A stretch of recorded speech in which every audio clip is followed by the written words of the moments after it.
Hello guys, ito na nga pala ang part 2 ng Dragon Ball Kakome Chapter 2. Ngayon nga ay mag-recap muna tayo sa part 1 ng Chapter 2 ng Dragon Ball Kakome, kung saan ay ipinakita na nga ang tunay na nanay ng mga angels.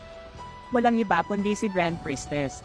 Dito na nga papasok ang part 2 ng Chapter 2. At sa next panel nga after ipakilala ng Grand Priest sa lahat ng angels si Grand Priestess, ay mabilis nang nilapitan ng isang God of Destruction si Grand Priest.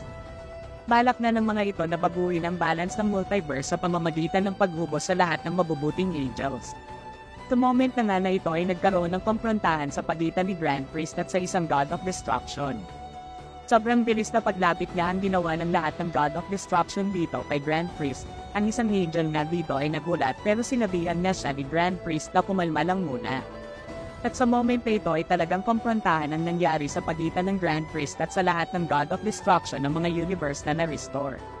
Sinabi nga dito ng isang God of Destruction na hindi na nga daw kailangan pa ng laro, kailangan na nga daw nila itong gawin. Sagot naman dito ng Grand Priest na sobrang kalmado lang na ano nga daw ang kayang gawin nito. Ano daw ang magagawa nito? Dito nga ay mabilis na lumapit si Grand Priestess kay Grand Priest at sinabi nito na magsimula na nga daw sila ng isang digmaan kung saan ay 5 universe lang ang matitira, maglaban tayo para sa bagong mundo na may perpektong balanse. Ngunit dahil nga sa mga sinabi ng mga ito ay walang warning shot na ginawa si Grand Priest at sobrang bilis niya itong nag-release ng technique sa pamamagitan ng pagtaas ng 2 kamay nito. Na talagang tinagulat ng lahat, ilan segundo nga lang ay na-press na ang lahat ng mga ito.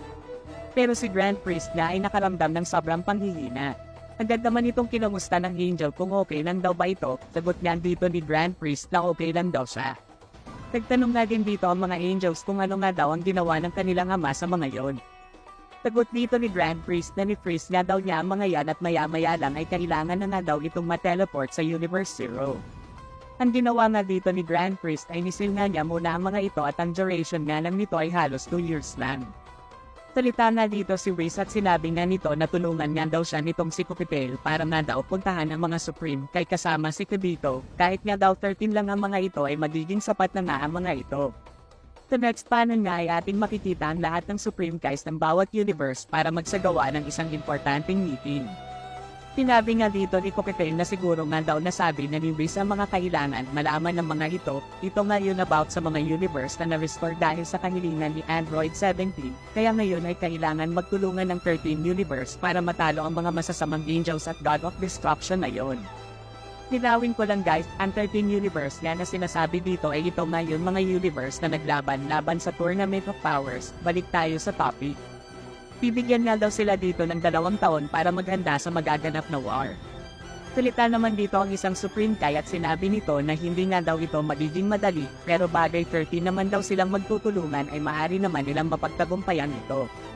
Dito nga ini-inform ni Whis itong si Grand Priest na napatawag na nga daw niya lahat ng Kais, sagot naman dito ng Grand Priest na ipatuloy na natin. Sa next panel naman ay napunta ang scene sa planetang Earth kung saan ay hinaantay nga nila Bo, Mr. Poby, Goten, Krillin, Chi-Chi at ang iba pa ang pagdating ni Goku. Ngunit hindi pa nga rin ito dumadating. Si Chi-Chi nga dito ay sobrang nalulungkot at lubos na nag-aalala kay Goku.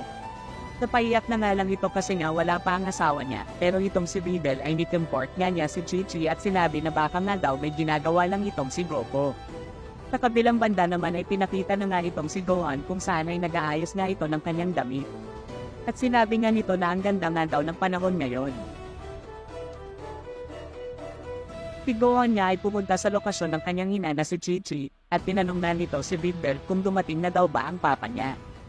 Dito nga ay hindi sumagot si Videl at kita nga sa mukha nito ang lubos na pag-aalala, kaya sinabi na nga dito ni Gohan na kumain na tayo.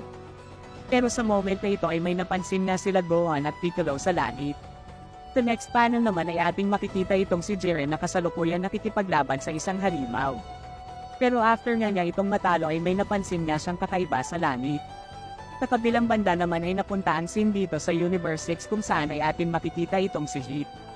Dito nga ay may kasalukuyan ginagawa itong si Heat ngunit napansin nga din niya ang kakaibang bagay sa langit.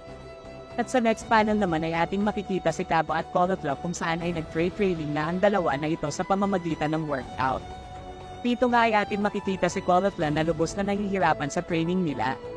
Si Cabo nga ang parang nagiging workout partner nito. Pero sa moment na ito ay bigla nang may napansin kakaiba si Cabo.